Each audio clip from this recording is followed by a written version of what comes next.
துலாம் ராசி அன்பர்களே, உங்களது வாழ்க்கையில் நவகிரகங்களால் என்னென்ன மாற்றங்கள் ஏற்பட்டு என்ன பலன்கள் கிடைக்குதுன்னு சொல்லிட்டு பார்க்கலாங்க. துலாம் ராசிக்காரர்கள் உயர்ந்து ஓங்கி நிற்கக்கூடியவர்கள் தான். எல்லா இடத்துலையும் பெருந்தன்மையாக நடந்து கொள்பவர்கள். எங்கேயும் ஒரு தவறாக கூட அவங்க சீப்பாக நடந்துக்கவே மாட்டாங்க. தரம் தாழ்ந்து எந்த இடத்துலையும் பேச மாட்டாங்க, நடந்துக்க மாட்டாங்க, பெருந்தன்மையாக இருப்பாங்க, விட்டு கொடுப்பாங்க. நம்மளை போல்தான் மற்றவர்கள்னு அந்த உணர்வுகளுக்கெல்லாம் மரியாதை கொடுக்குறவங்க துலாம் ராசிக்காரர்கள். இந்த நல்ல குணங்கள் இயல்பு எல்லாம் இயற்கையாகவே அவங்களுக்கு இருக்குங்க. எந்த இடத்துலையும் எதிரியாக யாரையும் பார்க்க மாட்டாங்க, போட்டி போட மாட்டாங்க, பொறாமப்பட மாட்டாங்க, தெளிவான சிந்தனையோடு இருப்பாங்க. அவங்களுக்கு என்ன கிடைச்சிருக்கோ அது கிடைக்கட்டும், எனக்கானது என்னிடம் இருக்குன்ற ஒரு தைரியத்தில் இன்றைய நாள் வரைக்கும் அவங்க வாழ்க்கையை சரியான அமைப்பில் எடுத்துகிட்டு போயிட்டு தான் இருக்காங்க. இருந்தாலும் சில நல்ல எண்ணங்களுக்காக இவங்க செயல்படுத்துறத சிலர் தவறாக இவங்களை யூஸ் பண்ணி இன்றைக்கி சரியான அமைப்பு இல்லாமல் நிற்கதியாக நின்ன இடத்தெல்லாம் நிறைய இருக்குது. இவங்களுக்கு நற்கதியாக நின்று இருப்பாங்க, ஒன்றுமே பண்ண முடியாது, இந்த பக்கம் போக முடியாது, அந்த பக்கம் போக முடியாது. சந்தர்ப்ப சூழ்நிலையால் மாட்டிக்கிட்டவங்க நிறைய பேர், சூழ்ச்சி வலையில் மாட்டிக்கிட்டவங்க நிறைய பேர், பொருளாதார இழப்பை சந்தித்தவங்க நிறைய பேர், அடுத்த நாள் நம்மளை தப்பாக சொல்ல போகிறாங்கன்னு தெரியாமல் நிறைய பேர் கூட இவங்க பழக்க வச்சுக்கிட்டதும் தெரியாமல் நிறைய இடத்துல இதையெல்லாம் யோசிக்காமல் நிறைய உறவுகளும் உங்கள் கூட இவங்க கூட சேர்ந்துருக்கும். ஏன்னா இவங்கக்கிட்ட போனால் ஆதாயம் கிடைக்கும், இவங்கக்கிட்ட போனால் ஒரு பிரச்சனைக்கு சொல்யூஷன் சொல்லுவாங்க, இவங்கக்கிட்ட போனால் பொருளாதாரம் ஏதோ ஒரு விதத்தில் நமக்கு உதவியாக கிடைக்கும், எப்படியோ ஒன்று இவங்களை ஏமாற்றலாம் அப்படின்ற எண்ணத்திலேயே நிறைய பேர் இவங்க கிட்ட பழகியிருப்பாங்க. இவங்களுக்கு அதெல்லாம் தெரியாது. ஏன்னா இவங்களுக்கு எல்லாமே வெள்ளை மனசோடு தான் பார்த்துருப்பாங்க. நல்லது எது கெட்டது எதுன்னு பார்க்கக்கூடிய அளவுக்கு இவங்க எந்த இடத்துலையும் நடந்துக்க மாட்டாங்க. சிரித்து பேசும்பொழுது இவங்கெல்லாம் நல்லவங்களாக தான் இருப்பாங்கன்னு இவங்க நம்பியிருப்பாங்க. என்ன பண்ணுறதுங்க, இப்போ அனுபவித்த பிறகு இவங்களுக்கு நிறைய பாடத்தை கற்றுக்கிட்டு வந்துட்டாங்க. இப்போ அனுபவிச்சிருப்பாங்க, யார் நல்லவங்க யார் கெட்டவங்கன்னு இவங்களுக்கு தெளிவாக தெரியுது. அப்போ இதற்கு மேல் இவங்க கிரகம் எப்படி இருக்குன்னு பார்ப்போம். இவங்களோட செயல்பாடு எப்படி செயல்படுத்தலான்னு சொல்லிட்டு பார்க்கும்பொழுது எளிமையாக பார்த்தாங்கன்னா எல்லாமே சரியாயிடும். ஒரு எளிமையாக இதை தான் செய்யணும், இதை செய்ய வேணான்னு நீங்கள் நினச்சாலே எல்லா மாற்றமும் ஏற்பட்டுடும். இப்போ கிரக நிலவரம் எப்படி இருக்குன்னு பார்க்கலாங்க. துலாம் ராசிக்கு சூரியன் நல்ல இடத்துலேருந்து நிறைய மாற்றத்தை கொடுக்குறாருங்க. ஏதோ ஒரு வகையில் உங்களுக்கு நல்ல ஒரு அமைப்பை ஏற்படுத்தி கொடுக்குறாரு. செய்யும் வேலையெல்லாம் சிறப்பாக இருக்கும், அங்கீகாரம் இருக்கும். இத்தனை நாளாக உங்கள் பேரெல்லாம் கெடுத்து வச்சுருப்பாங்க, நீங்கள் தான் அந்த வேலையை செஞ்சே இருக்க மாட்டீங்க, அதை நீங்கள் தான் செஞ்சீங்கன்னு ஒரு மாதிரி தப்பான ஒரு தகவலை பரப்பியிருப்பாங்க. இதனால் நிறைய இடத்துல நிறைய கஷ்டப்பட்டிருப்பீங்க. இப்போ அப்படி கிடையாது, நீங்கள் செய்த நல்ல வேலைக்கு நல்ல பலன் கிடைக்கும். உங்களையும் நம்ப ஆரம்பிப்பாங்க, குடும்பத்துலேயும் ஏற்றுக்க ஆரம்பிப்பாங்க, குடும்ப உறவுகளுக்குள்ளேயும் உங்களுக்கு பிரச்சனை இல்லாமல் ஒரு சுமூகமான அமைப்பு ஏற்படும். கணவன் மனைவி ஒற்றுமையை ஏற்படுத்துகிறார் சூரிய பகவான். பேர் புகழ் அந்தஸ்து கௌரவம் தன்னால் சேர்ந்துடும். காலம் வேணால் கொஞ்சம் காலம் ஆகலாம், ஆனால் கண்டிப்பாக கிடைக்கும். கிடைக்காதுன்னு கிடையாது, நிச்சயமாக கிடைக்கும். அந்த மாதிரியான ஒரு அமைப்பில் இப்போ உங்கள் வாழ்க்கை தெளிவான மாற்றத்திற்கு இப்போ தாங்க வருது. சூரியன் நல்ல இடத்துலேருந்து நல்ல பலனை கொடுக்குறார், பொருளாதார வரவை கொடுக்குறார், சக்தியை கொடுக்குறார், திடத்தை கொடுக்குறார், உயர்ந்து நிற்கிறதுக்கான எண்ணங்கள் எல்லாத்தையும் இப்போ சூரிய பகவான் உங்களுக்கு கொடுக்குறாருங்க. அடுத்தது பார்த்திங்கன்னா குரு பகவான். குரு பகவானால் என்னன்னு பார்த்தீங்கன்னா வேலை சுமை கொஞ்சம் அதிகமாகுதுங்க. வேலையெல்லாம் நிறைய இருக்கும், சம்பளம் நிறைய இருக்கும், அதே அளவுக்கு பாரமாக இருக்கும், நிறைய பாரம். 1 மணி நேரத்தில் இவ்வளோ தான் செய்யலான்னா 1 மணி நேரத்தில் 2 மணி நேரம் வேலை செய்யணும் பொழுது செஞ்சு முடிப்பீங்க. அந்த கெப்பாசிட்டி உள்ள ஆட்கள் தான் என்ன கொஞ்சம் உங்களுக்கு டயர்டாக செய்யும். இதுதான் வேலை சுமை. அதே போல் புதிய தொழில் தொடங்கலாம், புதிய இடத்துக்கு வரலாம், புதிய ஆட்களை நியமிக்கலாம். இப்போ நீங்கள் ஆட்களையெல்லாம் இப்போ நியமிக்கலாம். வியாபாரம் செய்யக்கூடியவர்கள் புதிய ஆட்களை நியமிக்கலாம். புதிய இடத்திற்கு சொந்த இடத்திற்கு நீங்கள் வியாபார ஸ்தலத்தை மாற்றிக்கலாம். இதையெல்லாம் இப்போ குரு பகவான் உங்களுக்கு கொடுக்குறார். சரியான அமைப்பில் தாங்க இப்போ குருவும் இருக்குது. திருமண பாக்கியம் உண்டாகும், குழந்தை பாக்கியம் உண்டாகும், படிக்கக்கூடிய பிள்ளைகளுக்கு நல்ல படிப்பு அறிவு வரும், கல்வி கடன் கிடைக்கும். ஏதோ ஒரு வகையில் உங்களுக்கான மாற்றத்தை நீங்கள் எதிர்பார்த்துட்டு போயிட்டுருக்கீங்க இல்லையா, அதற்கான முழு அமைப்பும் இப்போ சேருதுங்க. துலாம் ராசிக்காரர்கள் கஷ்டப்பட்டாலும் அவங்க பிள்ளைகள் எல்லாம் ஒரு நல்ல நிலைமைக்கு நல்ல இடத்துக்கு வருவாங்க. அந்த அமைப்பை இறைவன் கொடுக்குறார். ஏன்னா உங்களுக்கு ஒரு சந்தோஷம் கொடுக்கணுன்னா பசங்க நல்லா இருக்கணும். நாம் பீன்ற பிள்ளைங்கள் நல்லா இருந்துட்டாலே நம்ம சக்ஸஸ்ன்னு அர்த்தம் இல்லையா? அதை தான் இப்போ கொடுக்குறாரு உங்களுக்கு. உங்கள் பிள்ளைங்க நல்லா இருந்துட்டாலே நீங்கள் ஜெயிச்சிட்டிங்கன்னு அர்த்தம். எந்த தோல்வியும் கண்ணுக்கு முன்னாடி அப்போ தெரியாது. அது நாள் வரைக்கும் கொஞ்சம் பழைய நினைப்புகள், பழைய தோல்விகள்லாம் ஞாபகம் வரும். பிள்ளைங்க தலையெடுத்து நிமிர்ந்து நின்றுட்டாலே எதையுமே சட்டை பண்ண மாட்டீங்க, தூக்கி போட்டு போயிட்டே இருப்பீங்க. அடுத்தது பார்த்தீங்கன்னா, குரு பகவான் உங்களுக்கு நல்ல இடத்துல இருந்து நிறைய மாற்றத்தை கொடுக்குறாருங்க. அதே போல் புதனும் உங்களுக்கு நிறைய மாற்றத்தை ஏற்படுத்தி கொடுக்குறாரு, நல்ல அமைப்பை கொடுக்குறாரு. இப்போ சூரியன் நல்லா இருக்குது, குரு நல்லா இருக்குது, புதனும் நல்லா இருக்குது. அப்போ உங்களுக்கு வாழ்க்கையில் பெரிய மாற்றம் ஏற்பட போகுது. வெற்றிக்கான பாதையை நீங்கள் திரும்பி நடக்க ஆரம்பிச்சிட்டிங்கன்னு நினச்சிக்கலாம். இதுதான் உறுதியான அமைப்பு. புதன் உங்களுக்கு புத்திசாலித்தனத்தை கொடுக்குறாருங்க. ஏதோ ஒரு வகையில் நீங்கள் செய்யும் வேலையில் தெளிவான வேலையாக அவர் அமைச்சு கொடுத்துருவார். தவறு நடக்காமல் பார்த்துக்குவார். எவ்வளோ பெரிய வேலையாக இருந்தாலும் ஈஸியாக பண்ணிவிட்டு வெளியே வருவீங்க. இதுதான் உங்களின் இயல்பான மாற்றம். நல்லது நடக்கக்கூடிய நேரத்துக்கு நீங்கள் வந்துட்டீங்கன்னு அர்த்தம். அடுத்து பார்த்திங்கன்னா, செவ்வாய் உங்களுக்கு சரியில்லாமல் இருக்குதுங்க. கடன் சுமை ஏறுவதற்கான காலகட்டத்தை கொடுக்குறார். கடன் வரத்துக்கான வாய்ப்புகள் இருக்குது. இந்த காலகட்டத்தில் கடன் மட்டும் வாங்கிடாதீங்க. அது சின்னதோ பெருசோ கடன் வேண்டாம்.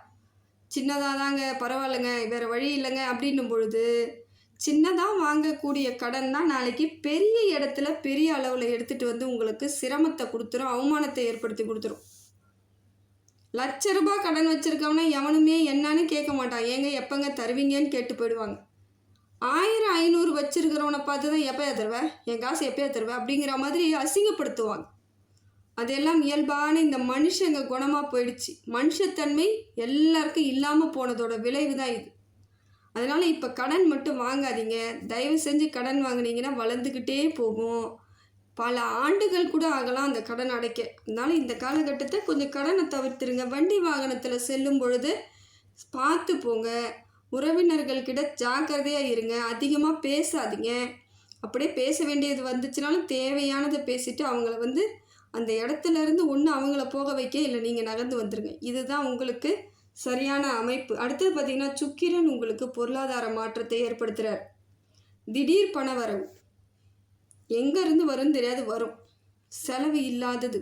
அவர் செலவை கொடுக்கல, நீங்கள் எதாவது பண்ணாதான் உண்டு. அதே போல் அவர் கொடுக்கக்கூடிய எல்லாமே திடீர்னு தான் இருக்கும்.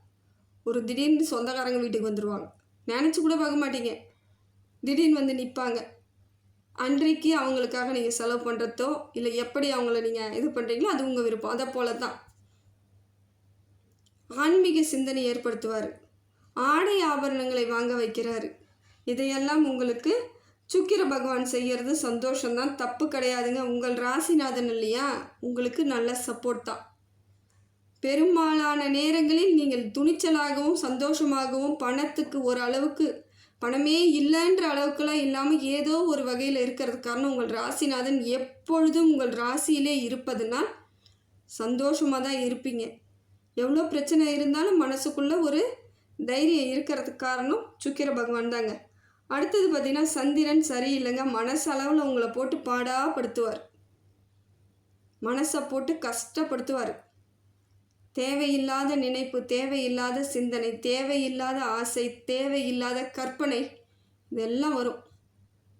உங்களை யாருமே எதுவுமே பண்ண முடியாது. ஆனால் எல்லாம் உங்களை ஏதோ பண்ணிடுவாங்களோன்னு ஒரு பயத்தையும் கொடுப்பார். இதையெல்லாம் சந்திர பகவான் கொடுக்குறாருங்க.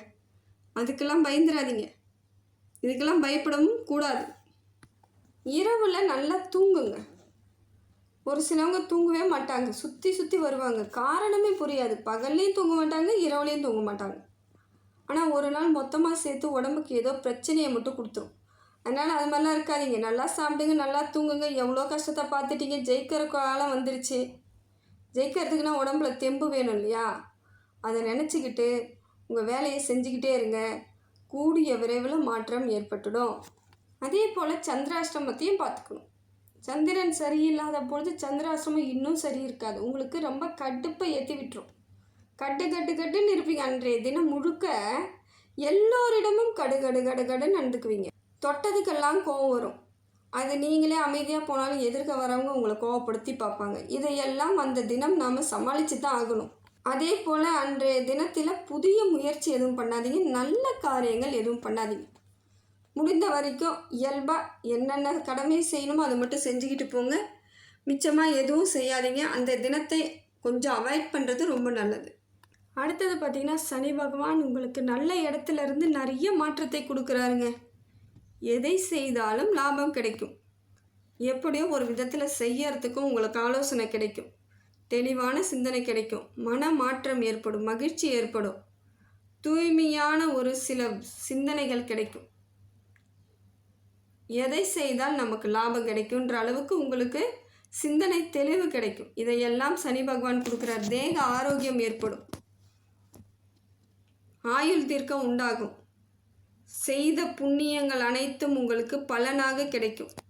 இன்னும் நிறைய புண்ணிய காரியமும் செய்வீங்க. இப்போ அதே போல் கோவில்களுக்கு நிறைய தான தர்மம் செய்வீங்க. அதாவது இந்த ஹோமம் சொல்லுவாங்க. கோவிலில் ஹோமம் வளர்த்துறதுக்கு தேவையான பொருட்கள் வாங்கி கொடுப்பீங்க. அதுவும் நல்ல விலை மதிப்புள்ள பொருளாக வாங்கி கொடுப்பீங்க. அந்த குணத்தை எல்லாம் இறைவன் உங்களுக்கு கொடுத்துருக்காருங்க. இப்போ சனி பகவானால் நிறைய நன்மைகள் ஏற்படுது. புண்ணியம் கிடைக்குது. நிறைய நியாய தர்மத்திற்கு சொந்தக்காரர்களாக ஆகிறீங்க. இந்த காலகட்டமும் உங்களுக்கு சிறப்பாக தாங்க இருக்குது. அடுத்ததாக பார்த்தீங்கன்னா, ராகு கேது எப்படி இருக்காருன்னா சுமாரான பலனை கொடுக்குறாருங்க. ராகு பொருளாதாரத்தை கொடுத்தாலும் அதே அளவுக்கு செலவையும் கொடுக்குறாரு. அது எப்படிப்பட்ட செலவுன்னு தெரியல, ஆனால் செலவு இருக்குது, இங்கே காமிக்குது.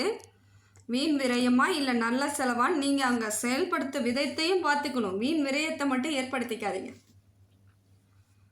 அதே போல் மன தைரியத்தை கொடுக்குறாரு. அசால்ட்டாக எல்லாத்தையும் செய்கிற அளவுக்கு உங்களுக்கு தைரியத்தை கொடுக்குறாரு. சில இடங்களில் அந்த தைரியமும் நமக்கு சில பிரச்சனைகளை தரும். அதனால் யோசிச்சுட்டு மட்டும் பேசுங்க. நிதானமாக செயல்படுங்க. உங்ககிட்ட பிரச்சனைக்குன்னு வந்தால் கூட எதிர்த்து நிற்காமல் சில இடங்களில் பேசி தான் ஆகணும். அதுக்காக எல்லா இடத்துலையும் நம்ம அமைதியாக இருக்கணும்னு அவசியம் கிடையாது.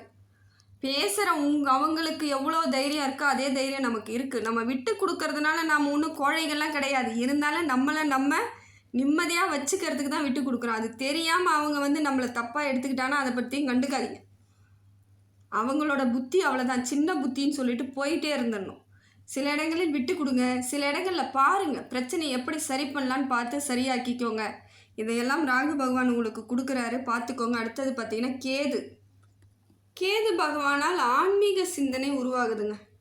இப்போ உங்களுக்கு நிறைய ஆன்மீகத்து மேலே ரொம்ப நாட்டமாக இருக்கும். கண்டு காணாமல் போனவங்க கூட இப்போ நின்று நம்ம அந்த கோவிலுக்கு போகலாம், இந்த கோவிலுக்கு போகலாம், இதை செய்யலாம், அதை செய்யலான்ற எண்ணங்கள் தன்னால் வரும். இதுக்கு கேது பகவான் உங்களுக்கு உள்ளேருந்து வேலை செய்கிறாருன்னு அர்த்தம். அதே போல் எதிரிகளை அதிகமாக உருவாக்க விட மாட்டார். சண்டைக்கு வரவங்க கூட அப்படியே அடங்கி போயிடுவாங்க, சரி அப்படின்னுட்டு.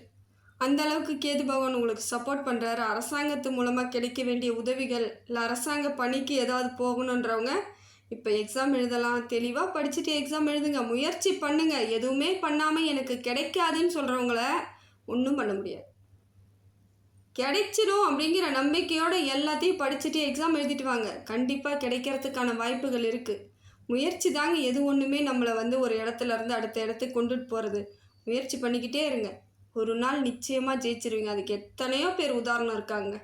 கண்கூடாக பார்த்துருக்கேன். நானே நினச்சிருக்கேன், இவங்க என்ன திருப்பி திருப்பி ஏதோ பண்ணிக்கிட்டே இருக்காங்க, ஆனால் தோற்றுக்கிட்டே இருக்காங்களே, இவங்களுக்கு சலிப்பே வராதான்லாம் நினச்சிருக்கேன். ஆனால் அவங்க திருப்பி திருப்பி பண்ணதில் இன்றைக்கி ஹை போஸ்டிங்கில் உட்காந்துருக்காங்க. அப்போ நான் தான் அப்போ நினச்சேன், நம்ம நினைப்பு தான் தவறானது. அவங்களுக்கு அந்த பொறுமை இருக்குது, பார்க்குற நம்மளுக்கு இல்லையே அப்படிங்கிற எண்ணம் எனக்கே வந்துச்சு. அதனால் எப்பையும் முயற்சி பண்ணிக்கிட்டே இருங்க. யார் எது சொன்னாலும் காது கொடுத்து கேட்காம பண்ணிக்கிட்டே இருங்க. நிச்சயமாக நீங்கள் உங்கள் இடத்துல பெரிய இடத்துல போய் உட்காரத்துக்கான வாய்ப்புகள் இருக்குது. இறைவன் எப்பொழுதும் முயற்சியை கொடுத்துட்ருக்கானாலே நம்ம ஜெயிக்க போகிறோன்னு அர்த்தம். முயற்சியே பண்ணாமல் பேசாமல் இருக்காங்க பாருங்கள், இறைவன் அவங்க பக்கத்துலேயே இல்லைன்னு அர்த்தம். இதுதான் இயல்பு.